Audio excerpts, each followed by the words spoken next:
Hello everyone, তো নতুন সন্ধ্যা নতুন ভিডিও নিয়ে কিন্তু আমরা হাজির। অবশ্যই গাইস, তোমাদের মনের মতনই আজকের ভিডিওটি হতে চলেছে। কেন আজকের ভিডিওতে মানে খুবই সেরা সেরা চারজন ব্যক্তি আছে। একদম বলছে উকিল চরিত্রে কে সেরা। এক শাকিব খান, দুই মান্না, আর অনিন খান, আর বাপ্পারা কে মানে সেরা। চারজনই কিন্তু সেরা, চারজনই সেরা, কিন্তু এদের ভিতরে তোমার উকিলে কে সেরা সেটা আজকে আমরা দেখতে চলেছি মানে ভিডিওর মাধ্যমে। আর এই চারজনই কিন্তু বাংলাদেশের প্রপার মানে একদম লেভেল আপে ছিল, অবশ্যই। আর এখন তো সাকিব খান সবার উপরে। আর অবশ্যই গাইস, তোমরা ভিডিওতে বলে দিও যে কে সেরা, অবশ্যই তোমরা কমেন্টে জানিও যে গাইস। তোমরা আমাদের চ্যানেলটাকে অবশ্যই সাবস্ক্রাইব করো, এত সুন্দর সুন্দর ভিডিও আমরা তোমাদের সাথে আনতে পারি। আর তোমাদের এত সুন্দর কমেন্টের জন্য কিন্তু আমরা অসংখ্য ধন্যবাদ গাইস তোমাদেরকে। মানে খুবই ভালো লাগে তোমাদের এই ভিডিও কমেন্ট গুলো দেখতে, যে এত সুন্দর রেসপন্স করছো তোমরা। তো অবশ্যই এই ভিডিওর কিন্তু আমাদের মেইন ডেসক্রিপশনে চলে আসবে, প্লিজ গাইস তোমরা চেক আউট করে নিও। তো চলো গাইস, বেশি কথা না বলে আজকের ভিডিওটি শুরু করা যাক। হাই লুক উকিল, আই মিন লয়ার ক্যারেক্টার। একদম দারুণ করেছে। মহামান্য আদালত, অবজেকশন ইওর অনার। অর্ডার। উকিল চরিত্রে অভিনয় করা কিন্তু খুবই জটিল ব্যাপার, কারণ এই চরিত্রে অভিনয় করতে গেলে দীর্ঘ সময় অন স্ক্রিন সুস্পষ্ট ডায়লগ ডেলিভারি দিতে হয়, পাশাপাশি দেখাতে হয় কথার মারপ্যাচের কারিশমা, চেহারার এক্সপ্রেশনে ফুটিয়ে তুলতে হয় দুরন্দর চালাকির প্রতিচ্ছবি। ভাই লোক, আমাদের দেশে খুব কম অভিনেতারাই এই চরিত্রে অভিনয় করতে পেরেছে। আজকে আমরা এমন 7 জন অভিনেতার উকিল চরিত্র নিয়ে কথা বলবো যারা এই চরিত্রে দুর্দান্ত অভিনয় করেছেন। এর মধ্য থেকে আপনাকে বলতে হবে যে কার উকিল চরিত্রটি আপনার কাছে সবচেয়ে সেরা ও পারফেক্ট লেগেছে, কাকে দেখে মনে হয়েছে যে সে উকিল চরিত্রটিকে সবচেয়ে ভালোভাবে উপস্থাপন করেছে। আর এই ভিডিওটি হতে চলেছে খুবই ইন্টারেস্টিং, তাই শেষ পর্যন্ত দেখার আমন্ত্রণ করছি। তো কি অবস্থা মিয়া, আমি সজীব আর আপনারা দেখছেন সজীবের ডাইরেক্ট পয়েন্ট। আর আজকের পয়েন্ট হলো best lawyer character in Bangla cinema. Number 7, বাপ্পারা সিনেমা জজ ব্যারিস্টার। বাপ্পারাজকে আমরা ব্যর্থ প্রেমিক উপাধি দিলেও সে কিন্তু বিভিন্ন চরিত্রে নিজেকে প্রমাণ করেছিলেন সেই সময়ে। জজ ব্যারিস্টার সিনেমাটি বাপ্পারাজের ক্যারিয়ারের একদম শুরুর দিকের সিনেমা। পাশে ছিলেন স্যার আলমগীর ও লিজেন্ডারি অভিনেত্রী শাবানা ম্যাডাম। সিনেমার গল্পটিও ছিল খুবই ইন্টারেস্টিং। সিনেমাটি মূলত ছোটবেলায় সিনেমার নায়িকাকে হারিয়ে যাওয়া ও বড় হয়ে বাবা মার কুলে ফিরে আসাকে কেন্দ্র করে। তবে সিনেমায় বাপ্পারাজের স্ক্রিন টাইম খুব কম থাকা সত্ত্বেও একজন উকিল চরিত্রে এত প্রখ্যাত অভিনেতাদের পাশে থাকা সত্ত্বেও খুব ভালো অভিনয় করেছিলেন তিনি। তবে সিনেমার গল্পটি যদি আপনার কাছে ভালো না লেগেও থাকে, তারপরেও সিনেমার শেষের কোর্টের দৃশ্যগুলো অসাধারণ লাগবে। সত্যি সবার শেষে যে মন্তব্য করার অধিকার আপনার নেই। যতক্ষণ পর্যন্ত না প্রমাণ হচ্ছে মাধবী খুন করেছে, ততক্ষণ পর্যন্ত তার চরিত্র নিয়ে কোনো কথাই বলবেন না। নাম্বার 6, ওমর সানি সিনেমা কে অপরাধী। আপনি যদি এই সিনেমাটা না দেখে থাকেন, তারপরও এই গানটা একবার হলেও শুনেছেন। আমরা এই সিনেমাতে ওমর সানিকে একজন সৎ নিষ্ঠাবান উকিল চরিত্রে দেখতে পাই, কিন্তু তার রয়েছে ব্লাড ক্যান্সার, যার কারণে সে তার বিবাহিত বউকেও দূরে ঠেলে দেয়। কিন্তু তার আগে তার বউই মারা যায়। এখন তার বউকে কে মারলো, কেন মারলো, এটা উদ্ধার করাই হলো সিনেমার প্রধান আকর্ষণ। সত্যি কথা বলতে গেলে এই সিনেমায় ওমর সানির পারফরমেন্স আমার কাছে অতি ড্রামাটিক লেগেছে। যদিও সেই সময় এগুলোই চলতো, তবে সে তার তরফ থেকে সবটা দিয়ে চেষ্টা করেছে উকিল চরিত্রটাকে ফুটিয়ে তোলার জন্য। কোন রকমে আমি জান নিয়ে ফিরে এসেছি। মাননীয় আদালত, হামলার আমি বিচার চাইছি। Number 5, sir Ilias Kanchan cinema ন্যায় যুদ্ধ। ইলিয়াস কাঞ্চন স্যারকে আমরা খুবই কমই উকিল চরিত্রে অভিনয় করতে দেখেছি, কিন্তু একজন জাত অভিনেতাকে যেই চরিত্রে দেওয়া হোক সে সেটাকে ফুটিয়ে তুলতে পারে।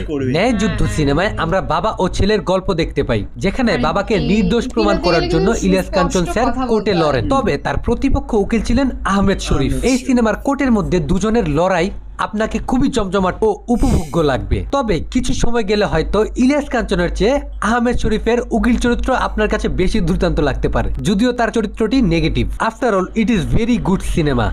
কেন একটা সহজ সরল লোকের ভেতরে আপনারা এভাবে উঠে পড়ে লেগেছেন? কি চান আপনারা তার কাছে? ফর্মুলা। নাম্বার 4, শাকিব খান। শাকিব খানকে আমরা বহু সিনেমায় উকিল চরিত্রে অভিনয় করতে দেখেছি। ইভেন তার ক্যারিয়ারের একেবারে শুরুর দিকে সে এইরকম একটা কঠিন চরিত্রে দুর্দান্ত অভিনয় করে দেখিয়েছিল। আমার কাছে মনে হয় এই ক্যারেক্টারটি তার খুবই পছন্দের একটা ক্যারেক্টার, আর সে এই ক্যারেক্টারটাকেও খুবই স্বাচ্ছন্দ্যে ইমপ্রেসিভ ভাবে পোর্ট্রে করতে পারে। এই উকিল চরিত্রে তার চতুর চালাক এক্সপ্রেশন খুবই সুন্দর মতো ফুটে ওঠে। তার ডায়লগ ডেলিভারিতেও এটা সুস্পষ্ট যে সে এই ক্যারেক্টারটাকে বেশ এনজয় করে। কিন্তু রিসেন্টলি তাকে আমরা পুনরায় এই উকিল চরিত্রে দেখতে পাই নবাব এলএলবি সিনেমায়, যেখানে আমরা তাকে লাল চুলওয়ালা অসৎ উকিল চরিত্র হিসেবে দেখতে পাই। তবে শেষ পর্যন্ত সিনেমায় তার চরিত্রটি বদলে যায়। একজন মেয়েকে তার ন্যায় বিচার পাইয়ে দেওয়ার জন্য সে একজন অসৎ উকিল থেকে ন্যায়পরায়ণ উকিল হয়ে ওঠে। কিন্তু নবাব এলএলবি সিনেমাটি দেখে আমার কাছে মনে হয়েছে যে উকিল হিসাবে তার আগের সিনেমাগুলোই ভালো ছিল, কারণ নবাব এলএলবি সিনেমায় সে উকিল চরিত্রটাকে সেভাবে ফুটিয়ে তুলতে পারেনি। তার অন্যতম কারণ হলো সিনেমার দুর্বল ডিরেকশন। ধর্ষণের মতো নিজ জঘন্য ডিরেকশন গুলো ঠিক থাকলে তো অবশ্যই ঠিক হবে, কিন্তু ডিরেকশন গুলো ঠিক নেই। নাম্বার 3, আমিন খান সিনেমা মাঝির ছেলে ব্যারিস্টার বা উকিল চরিত্রে আমিন খানের পারফরমেন্স আমাকে প্রচন্ড মুগ্ধ করেছে। তার এক্সপ্রেশন, কথা বলার ধরন, ইভেন সিনেমার গল্পটাই ছিল ইন্টারেস্টিং, যেখানে তার বাবা মাঝি হওয়ার কারণে উকিল সাহেব তাকে বেয়াই হিসেবে মেনে নিবেন না। শুধুমাত্র মেয়ের সুখের জন্য নায়কের বাবা মাকে বিষ খেয়ে আত্মহত্যা করতে দেখি। এর কারণেই সিনেমার নায়ক আমিন খান বড় হয়ে বাবা মায়ের মৃত্যুর প্রতিশোধ নেওয়ার জন্য দেশের ল পরীক্ষায় সবচেয়ে বেশি নাম্বার পেয়ে ব্যারিস্টারি পাশ করেন এবং একই আদালতে কেস নিয়ে মোকাবেলা শুরু করে। এইসব গল্প 19-এর দশকে খুবই কানেক্ট করত, অনুপ্রেরণা যোগাতো। শুধুমাত্র সিনেমায় অযথা কারণে প্রেম, ভালোবাসা আর চুলকানিমূলক দৃশ্য ঢুকিয়ে সিনেমাগুলো ক্ষতি আর মান কমানো হতো বলে আমি মনে করি। কিন্তু সিনেমা যাই হোক, আমিন খান একজন খুবই টেরিফিক পারফর্মার, যাকে আমাদের এখন প্রচন্ড প্রয়োজন।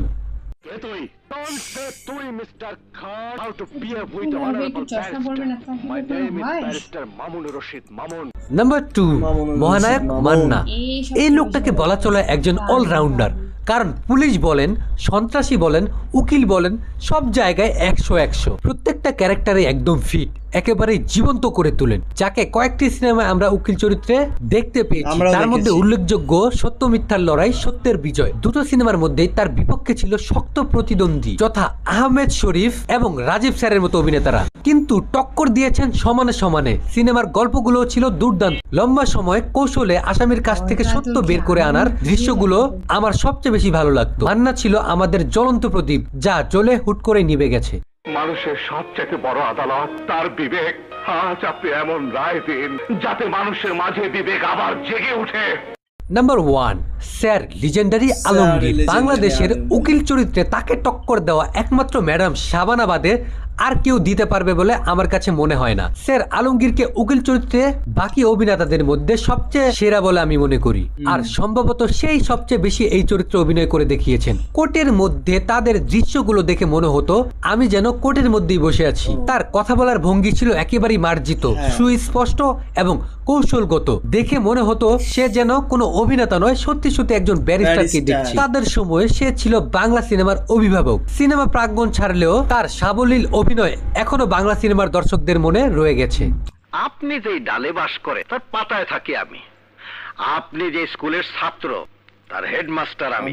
তো ভাই লোক, বাংলা সিনেমার যদি আরো গুরুত্বপূর্ণ কোনো উকিল চরিত্র আমি মিস করে থাকি তাহলে অবশ্যই আমাকে কমেন্টে জানাবেন। আর এই উকিল চরিত্রগুলোর মধ্যে কার অভিনয় কিংবা উকিল চরিত্রটি আপনার কাছে সবচেয়ে সেরা লেগেছে, কার উকিল চরিত্রে অভিনয় দেখে আপনার কাছে মনে হয়েছে যে হ্যাঁ, একজন ব্যারিস্টার বা লয়ার হিসেবে সে সবচেয়ে বেশি মার্জিত, কৌশলগত এবং দুর্দান্তভাবে নিজেকে দর্শকের সামনে উপস্থাপন করেছে। অবশ্যই আপনার মূল্যবান মতামত আমার কমেন্টে জানান, কারণ আপনাদের কমেন্ট আমাদেরকে পরবর্তী ভিডিও বানাতে অনুপ্রেরণা যোগায়। এই রকম সিনেমা কেন্দ্রিক বিভিন্ন ক্যারেক্টার নিয়ে আরো ইন্টারেস্টিং ভিডিও মিস করতে না চাইলে এখনই আমাদের চ্যানেলটি সাবস্ক্রাইব করে ফেলুন আর ভিডিওতে একটা লাইক দিয়ে দিবেন। আমাদের চ্যানেলে সিনেমা রিলেটেড আরো অনেক সুন্দর সুন্দর ভিডিও রয়েছে, সেগুলোকে চাইলে চেক আউট করতে পারেন। ভাই লোক, দেখা হচ্ছে আরো একটি এর থেকেও বেশি নতুন আকর্ষণীয় ভিডিওতে। ততক্ষণ কোথাও যাবেন না, আমাদের পাশেই থাকুন আর দেখতে থাকুন সজীবের ডাইরেক্ট পয়েন্ট। সত্যি গাইস, খুবই সুন্দর ভিডিও। আর তোমাদের কার সবার থেকে মানে উকিল চরিত্রটা কার বেশি ভালো লাগলো গাইস, অবশ্যই তোমরা কমেন্টে আমাদেরকে জানাও। বেশিরভাগ কিন্তু সব 19 দশকের ছিল, 19-এর সব ছিল, 19-এর গুলো পুরো মারাত্মক লেভেলে ছিল। এখনকার বইয়ের কিন্তু বলতে গেলে কিন্তু তোমার উকিল চরিত্রটা সিনেমায় বেশি আসে না, হালকা পাতলা ছোট হাই ছিল 1 মিনিট 2 মিনিট, তার বেশি আসেই না। আগেকার বলতে গেলে মানে পরপর রায় দিতেই থাকতো, আর উকিলের চরিত্রগুলো কিন্তু সেই সুন্দর লাগতো দেখতে। ওই উকিলের যে ব্যাপারটা হতো ওখানে সবচেয়ে ইন্টারেস্টিং পার্ট ওই লাস্ট ফিনিশিং, মানে ঝগড়া হয়েছে লাস্টে একদম সাক্ষী এসে হাজির, মানে তখন ওইগুলো কিন্তু পুরো লেভেল ছিল। অনেকে যেন সাক্ষী জানতো না, সাক্ষী মারা গেছে, হুট করে সাক্ষী চলে আসতো, গাইস সেই লাগতো কিন্তু মানে ভিডিওগুলো দেখতে। তো তোমাদের এই ভিডিওটা কেমন লাগলো সেটা অবশ্যই গাইস, উকিল চরিত্রে কাকে তোমরা বেশি পছন্দ করো অবশ্যই সেটা আমাদেরকে জানিও। আর গাইস নেক্সট তোমরা কি ধরনের ভিডিও দেখতে চাও সেটা তোমরা অবশ্যই জানিও, আমরা সেরকম ধরনের ভিডিও নিয়ে গাইস তোমাদের সাথে চলে আসবো। আর অবশ্যই চ্যানেলটাকে তোমরা সাবস্ক্রাইব করো যাতে এত সুন্দর সুন্দর ভিডিও তোমাদের সাথে শেয়ার করতে পারি। অবশ্যই। তো চলো গাইস নতুন কোনো ধামাকাদার ভিডিওতে তোমাদের সাথে আবার দেখা হবে, আজকের মতন এখানেই, টাটা।